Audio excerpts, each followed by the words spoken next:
जिस तरीके से उत्तर प्रदेश में कानून व्यवस्था का राज रहा, केंद्र की सभी योजनाओं का लाभ लोगों तक पहुंचा और हर किसी का रिप्रेजेंटेशन एक सरकार में होना बेहद जरूरी है, उसको देखते हुए और बंगाल के प्रचंड नतीजों को देखते हुए इनकी स्थिति बहुत खराब है। इस समय समझ में नहीं आ रहा इनको क्या करें। हर सुबह उठ के कभी, आजकल बार बार यही बात निकल कर आ जाती है, हर सुबह कभी ये बड़े मंगलवार की बहुत बहुत शुभकामनाएं डालते हैं ट्विटर पर, कभी बहुत बड़े हिंदू बन जाते हैं। एक जमाने में अखिलेश यादव की स्थिति यह हुआ करती थी कि अगर पत्रकार कोई सवाल पूछ लेता था तो बोलते थे, हाँ नाम क्या आपका, नाम बताओ। अच्छा मिश्रा जी, ऐसे तो मॉक करते थे ये हिंदुओं को। आजकल बहुत बड़े हिंदू बने घूम रहे हैं क्योंकि बंगाल का चुनाव का रिजल्ट ऐसा आया है ना। देखिए एक चीज बहुत साफ है, भारतीय जनता पार्टी ने एक डिसाइसिव सरकार दी।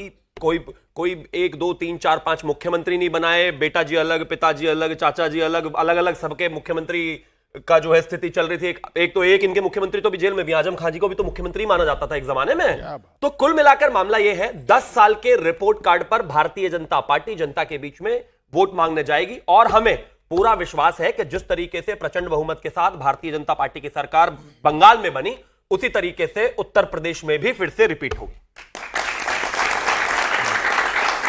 विवेक जी, बंगाल का साइड इफेक्ट है, इसीलिए हनुमान जी की शरण आपको याद आ रही है, परशुराम जयंती याद आ रही है, शिवाजी और महाराणा प्रताप याद आ रहे हैं। ये सब जरा क्या कि आप तो पिछड़ा दलित है ना, इन सब के साथ चलते थे, पीडीए के साथ। देखिए, जहां तक उत्तर प्रदेश की इन्होंने बात की, शिवम त्यागी अच्छे मित्र भी हैं मेरे, तो महिला अपराध में जो टॉप 5 स्टेट है, डाटा पे बात करूंगा, फर्जी बात करने से कोई फायदा नहीं है, जनता को भी समझना चाहिए। जो महिला अपराध के टॉप 5 हिंदुस्तान में स्टेट हैं, उसमें सबसे ऊपर है उत्तर प्रदेश, दूसरे नंबर पे है महाराष्ट्र, तीसरे नंबर पे है राजस्थान, वेस्ट बंगाल को मैं इसलिए नहीं कह रहा हूं चौथे नंबर पे क्योंकि नई साल बनी है, आगे देखते हैं कैसे पिछले 15 साल वाला डेटा होगा, नई सरकार का डेटा होगा, 2024 का डेटा, इसीलिए मैंने हटा दिया, इसीलिए मैंने वेस्ट बंगाल को हटा दिया। और 5वें नंबर पे एमपी, पूरा डेटा पढ़ रही थी तो अब दीदी को भी क्रिटिसाइज करेंगे। 5वें नंबर पे एमपी है, तो अगर आप वो भी मान लें तो 5 में से 4 राज्य, मैं बंगाल को इसीलिए हटा दिया, मेरी बात को समझिए, 5 में से 4 राज्य महिला अपराध में वहां वो राज्य हैं जहां भारतीय जनता पार्टी महिलाएं हराएंगी आप ये। हाँ, बलात्कार में यूपी नंबर 1, ठीक है, तो मतलब दलित अपराध में यूपी नंबर 1, ठीक है, चोरी डकैती में यूपी नंबर 1। तो ये कौन सी यानी सरकार चला रही है, खराब चल रहा है यूपी में और इसीलिए आप जीत जाएंगे, आप ये कह रहे हैं ना। देखिए अपना हनुमान जी की जरूरत नहीं पड़ने वाली आपको। देखिए पिनाक जी, फैसला जनता को करना है। हाँ। हम जनता के मुद्दों को लेके जाएंगे। हम हिंदू मुसलमान 80-20 शमशान कब्रिस्तान की राजनीति नहीं करते हैं, नहीं करते हैं ना, बिल्कुल नहीं करते हैं। आपने 80-20 की अभी खुद अपनी ओपनिंग स्टेटमेंट में बात की है, ठीक है, आप लोग नहीं करते हैं। शमशान कब्रिस्तान, आप 20 वाले में से हिस्सा नहीं लेते, गौ मांस, आप वहां कहते हैं असम में आपके मुख्यमंत्री, गौ मांस खाओ, गौ मांस खाओ, लेकिन घर में खाओ, यह आपके मुख्यमंत्री का बयान गलत। आप कह रहे हैं और मंगलवार के दिन आपके नेता टीका और भगवा गमछा पहन के दोनों हाथ से मछली खा रहे थे क्योंकि आपको चुनाव जीतना था। तो ये फर्जी हिंदुत्व की बात हमसे ना करिए, जनता को पता है कि आप किस तरह से। आपका मुस्लिम प्रेम तो असली है ना? क्या आपका मुस्लिम प्रेम तो असली है ना? ऐसा तो नहीं बंगाल के बाद थोड़ा छिटक जाएगा? देखिए, हाँ, समाजवादी मैं आपको बता दे रहा हूँ, क्योंकि आप तालीम, आपने अच्छा सवाल किया, बहुत अच्छा सवाल किया। मुसलमानों के नाम से तो सवाल भी अच्छा लगने लगता है इनको, समाजवादी वालों को। बोला गया, नहीं बोलिए, ठीक है।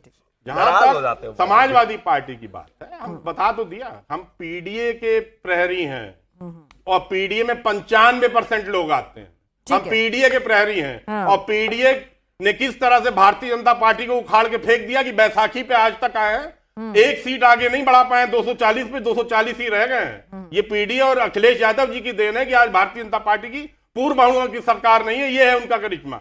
अच्छा, तो हम पीडीए के तर्ज पे टिकट भी बांटेंगे, हम पीडीए के तर्ज पे चुनाव भी लड़ेंगे और लोगों को न्याय दिलाने का। शादाब जी, मुझे थोड़ा 10 सेकंड दीजिए, जवाब देने का, उसके बाद आप शादाब जी को एक बार मौका नहीं बात करेंगे, 10 सेकंड। देखिए, जब आदमी का मिजाज थोड़ा सा बदला लगने लगे ना, तो समझ जाइए चुनाव आने वाला है।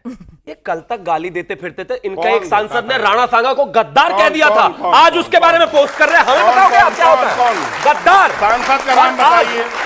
अभी रुको, मैं कल भी कह के गया था और आज भी कह रहा हूं। अभी रुकिए ना, प्लीज रुकिए ना, जरा रुकिए। रामजी सुमन नाम था, प्लीज चेक करिएगा। Thank you. मैं एक और चीज कहना चाहता हूं, अभी रुको, मैं कल भी कह कर गया था, आज भी कह रहा हूं, अगर भूल भुलैया के राजपाल यादव की तरह सिंदूर ना लगाकर घूमे शरीर पर तो मेरा नाम बदल देना, इतने हिंदू हो जाएंगे ये चुनाव से पहले, सब वही करेंगे। और अगर चुनाव में गलती से थोड़ा सा भी मैंडेट इधर उधर हुआ, फिर इनका असली रंग निकल कर सामने आता है। और कौन से पीडीए की बात कर रहे हैं? बहन कुमारी मायावती जी पर हत्या करने की कोशिश करने वाले लोग ये, ठीक है। बाबा साहब को गाली देने वाले लोग ये, एक सेकंड पंडितों को गाली देने वाले लोग ये, तो अगड़ा पिछड़ा कुछ नहीं है, ये तो सिर्फ तोड़ना चाहते हैं। ठीक है भाई, भाई ठीक है, ऐसा कहाँ लिखा है भाई? क्यों आप ऐसा कहाँ लिखा है कि हिंदुत्व की बात सिर्फ आप ही कर सकते हैं, वो नहीं कर सकते? हनुमान की शरण में आप ही जा सकते हैं, वो नहीं जा सकते? उनको भी पूरा हक है। मतलब आपके संकट तो हरे, वो उनके संकट हरे तो दिक्कत। रुकिए एक मिनट, ठीक है शादाब, हम तो हाथ जोड़कर कहते हैं जाओ ना भैया। अब क्या मर्यादा पुरुषोत्तम भगवान श्री राम से लेटर लिखवा के लाए क्या इनके लिए? आओ, कौन रोक रहा है? लेकिन हम नहीं रोक रहे। वो पीछे से छुप छुप कर जो ऐसे ऐसे करके जिनसे वोट मांगने जाते हैं, उनका डर है इनको। हमसे नहीं रुक रहे, हम तो चाहते हैं। मुझे तो अच्छा लगता है जब ये हिंदुत्व की बात करते हैं। भाई आपको क्या लगता है, जरा बता दीजिए, जिस तरह से मुस्लिम वोट बैंक जो है इस बार छिटक गया, सबको लग रहा था बीजेपी का डर और हवा जो है मुस्लिम वोट का कंसोलिडेशन करेगा, दीदी को भी अच्छा खासा नुकसान किया। अब ये पार्टियां धीरे धीरे मुस्लिमों से भी एक डिस्टेंस बना लेंगी, आपको ऐसा लगता है, जो पूरे थ्रू आउट एक मुस्लिम वोट बैंक की राजनीति कर रही थी? नहीं, बिल्कुल ये बात सच है कि आज़ादी के बाद से आज तक स्वघोषित सेकुलर दल, चाहे वो नेहरू जी से लेकर लालू जी, मुलायम सिंह जी, ममता जी, अखिलेश जी, तेजस्वी जी, राहुल जी, सोनिया जी, इंदिरा जी, सभी को मुसलमानों ने विश्वास करके उनको मैंडेट दिया है, वोट दिया है, और ये कहकर के वोट दिया है कि हम लोग फिरका परस्त ताकतों को हराना चाहते हैं।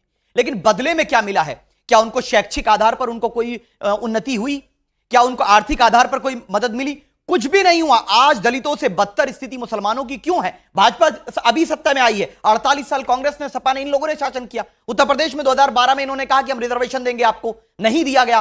तो दोनों के दोनों लोग, आज भी जो मंत्रिमंडल का विस्तार हुआ, दो दलों का है। आप कह रहे बीजेपी का, मैं कह रहा हूं तो बीजेपी के नेताओं का, और समाजवादी ने जो तैयार करके एक्सपोर्ट किए हैं नेता, ये तैयार करते हैं और हिंदुत्व के लिए एक्सपोर्ट कर देते हैं। बीजेपी में दो पार्टियों का आज नहीं, हमारा सीधा सवाल है, ठीक है आप नाराज हैं, आपकी नाराजगी जायज हो सकती है इन पार्टियों से, लेकिन हमारा सीधा सवाल है कि बंगाल के नतीजों ने, क्या ये जो तमाम पार्टियां कहती थी ना कि मतलब मुस्लिम ब्रदरहुड उनके साथ खड़ी रहती थी, अब थोड़ा वो डिस्टेंस मेंटेन करेंगी? क्योंकि कई और सारी पार्टी आ गई हैं, अब मुस्लिम एकजुट होकर बीजेपी के खिलाफ वाली पार्टी को वोट नहीं कर रहा है। नहीं, बिल्कुल आपको ऐसा लग रहा है कि भाई ये लोग भी थोड़ा डिस्टेंस मेंटेन करेंगे? बिल्कुल ये बात सच है कि पिछले 4 साल में अखिलेश यादव जी ने मुसलमानों पर, चाहे मॉब लिंचिंग का इशू आया हो, मस्जिद मदरसा खानका या वक्फ का या वंदे मातरम इशू, कहीं भी उनके लिए स्टैंड इसलिए नहीं लिया क्योंकि वो सॉफ्ट हिंदुत्व के रास्ते पर जा रहे हैं और बीजेपी के ट्रैप में जा रहे हैं। वो बीजेपी के ट्रैप में जा रहे हैं।